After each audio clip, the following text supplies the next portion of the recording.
Hey, this is Tejal from Sanmal Software, and in today's video we'll see how to add PO types. So let's start. Just click on Purchase module, then select PO types submodule. Go to the four dots, More Options, where you will see Add Type option.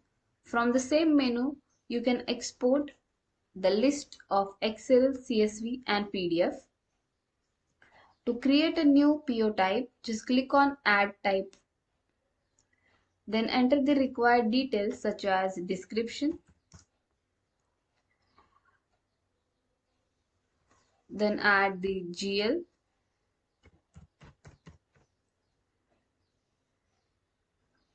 Keep active as yes and click on Save button to create your entry on the index page. Once saved, the entry will be appear on the index page and you can easily perform view, edit and delete action through the action menu of that entry.